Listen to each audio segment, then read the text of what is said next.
Hi there, Cancer. It's Jen here. I am doing your reading for September 2020. So, on September 2nd, there is a full moon in your fellow water sign of Pisces. I think that's going to be an intense one. I'm not an astrologer. That's just my feeling on it. I find Pisces to be um,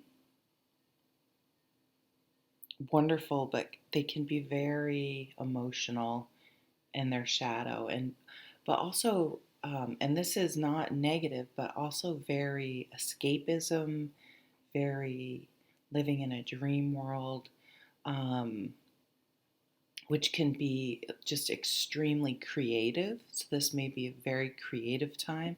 It may also be a time that you want to kind of hide from the world. As a fellow water sign, the emotions might be just a bit much for you guys. You guys are the most even keeled, I would say, of the water signs, and so you may want to retreat and just sort of um, lay low and have some nice time, sort of protecting yourself from those who uh, attract that more or are projecting that more negative vibe. I'm sorry if you just heard me slurp my coffee. Classy lady here. All right, here's some water right off the bat. The King of Cups. Oh, and on the 17th of September is a new moon in Virgo. I feel like you and Virgo would get along very, very well. You both seem neat, like you are detail oriented. I don't know. But the Wheel of Fortune. Things are changing.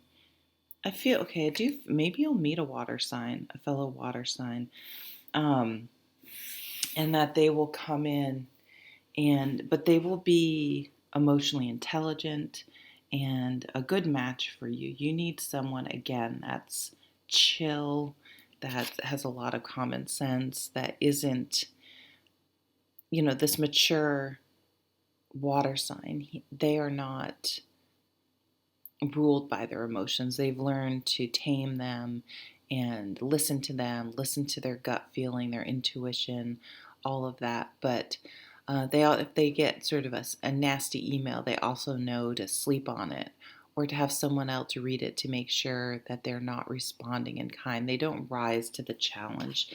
They don't. They don't allow their emotions to lead them to do things that maybe in the heat of the moment that in other times they wouldn't necessarily do. But this could also be a change in yourself being a water sign. This could represent you as a water sign, with the King of Cups. This is learning to stay in the center of the wheel. Stay centered. No, you don't feel the highs as highs or the lows as lows. And it isn't even that you don't feel them, it's that you don't allow them to, you feel them, you acknowledge them, and you can say, you know what, it's cool. It'll be better in the morning. Don't dwell, you don't dwell on it. You're not hyper focused on it, because where your thoughts go, your energy goes. And if your thoughts are going into something more negative or sadder or depressed or whatever, then those are the vibes you attract if you um, believe in the law of attraction. And even if you don't, it's just common sense that if you focus on negative things, you're going to feel like shit, and vice versa, right? I didn't look at the bottom. Three of Cups. Okay, so that's an emotionally supportive group of people. I always like to say, to me, this card is a hint to accept invitations. So I know in the time of COVID, you want to be careful about, or hopefully you're being careful about who you're hanging out with, who you're mingling with, and all that. But if it's safe, this says to accept an invitation that your first reaction is, I don't know. I kind of want to just hide out in my room. You may want to go, not necessarily because it could be, but at that interaction you meet someone, but it's often the catalyst to something down the road where looking back you would be, if I hadn't gone to that whatever with you, I wouldn't be where I am today. I wouldn't have met this person who introduced me to this person, um, and things like that. But it's also being around people who are people who support you, people who are caring. It's a things in a group of people are going very well. You may have like a core of 3 of you that hang out all the time. It's also just getting together with friends and having a drink or a coffee or whatever your thing is, going for a hike. Wow, marriage under the King of Cups. I do feel that your fortunes could be changing in the emotions department, and it would be a stable relationship. It would be one you could. They're marriage material. Okay, that's what I'm hearing. Marriage material. Someone that you could go the distance with, that is a good solid match that you could build a life with. This is also something about home. A homecoming could be someone you knew from when you were younger or from home, or you meet from someone you knew from where you grew up. You could go home for a wedding. You could find out a friend of yours is getting married. Yeah, and you're going to have to make the decision. You're much more confident now. If it is someone from your past, I mean, I don't think it's someone from your past that you dated and it just crashed and burned and you hated, they're just an asshole or they treated you poorly. It could be someone that you dated and, you both went to different colleges or you were kind of interested in, and the timing wasn't right. There wasn't any, it wasn't like you gave it a try and it really didn't work. Or someone you were just attracted to and you were never available at the same time, something like that. But you're coming in now to any relationship or any situation that in general, because this could be a business contact, doesn't have to be romantic. Much more confident. It's This card built is a card of confidence to me because it's about someone who is perfectly happy and satisfied and capable of handling their own affairs. They don't need someone else. They they can make sure they're getting the oil changed in their car, they're paying their own rent, they can get a loan by themselves. You know what I mean? They can do the work. They can figure it out. So they don't need someone. They want someone. It'd be great to have someone, a partner, someone to share their life with, but there's no underlying, because I'm going to tell you, a lot of people, I don't want to be alone. They worry about what other people think. They have this this social construct of I need to be with someone or there's something wrong with me. I need someone. There are a lot of underlying things that we don't even necessarily know that we are attaching to why we so desperately need to be coupled with someone.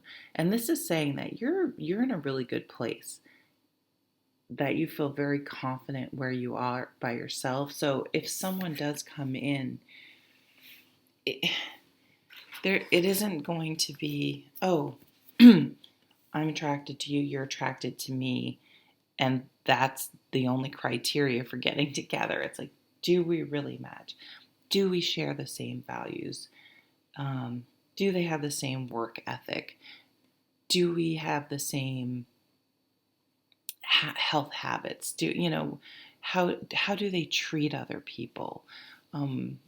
It's much deeper than just superficial attraction.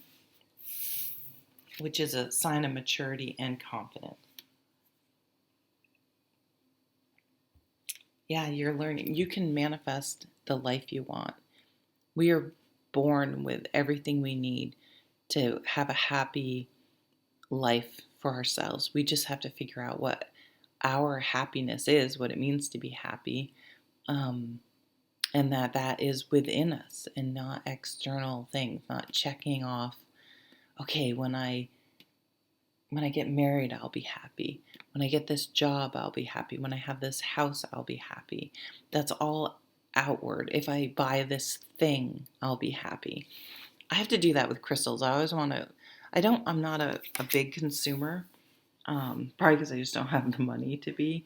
But I do like, I'll buy some tarot cards and although I think I've only bought one or two. I think I've bought 2 decks of tarot cards this year, so not bad. And I'm not even sure if I've bought any crystals. But I think, oh, I would just be in a mood. Oh, I want to go and get a crystal, and then that sort of high, that hit you get when you buy something, it doesn't last. It's in the long run. It's short term gain. It doesn't really solve anything.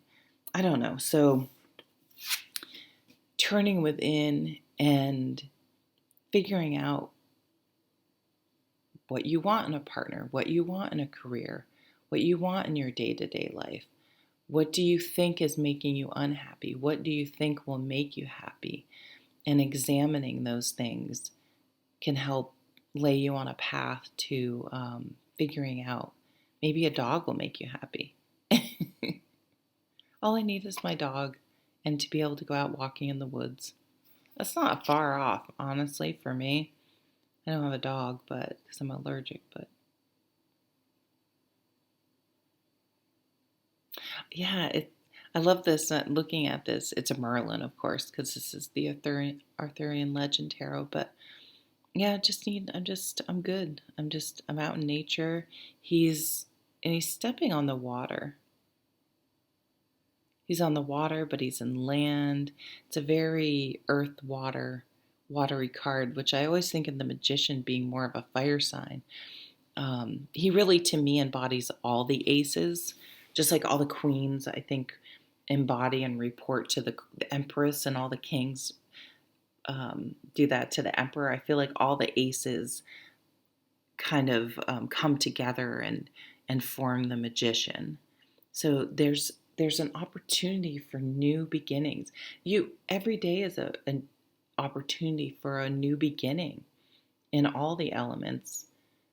An emotional new beginning, your energy, where your thoughts go, how you're handling your money, and then spiritually, your philosophy, your outlook on life. And here's a Sag card, Temperance, balance, finding that balance. One thing I think with this card we have to remember is to manage expectations. You hear a lot about balance, but I mean, I don't know. I'm sure there are people who are balanced all the time. I don't know. They sound like boring people, but um, I'm joking. But I don't think it's. I mean, it's if we think, oh, I'm okay. I'm balanced. Check. I'm good, and I'm just gonna stay balanced forever. It's just not how it works. So it's like, damn, I felt so good yesterday and I don't feel so great today. And to just be okay with that. And yeah, it's balance we're always working on getting that balance. Could be a Libra person, even though I know this is a Sag card, but the scales, the balance reminds me of Libra. So just being okay with the ups and downs, and again, learning to stay centered in that middle of the wheel as best you can, and so another theme that's been coming up in my readings lately is so instead of, this is very Piscean, Piscean, I can't say that word, of escapism. So this concept of, oh, life's stressing me the fuck out. I need to go meditate. I need to retreat away from my life. He has a little bit of a hermit vibe, retreat Virgo energy going on here. I need to retreat from my life, get away from my life to go within and meditate. And sort of this concept of actually bringing that meditation into your life, and using it throughout the day, incorporating it into your life instead of feeling like you have to escape from your life to get it. Okay, Cancer, so that's your reading. Take care. I hope you have a great September. Bye.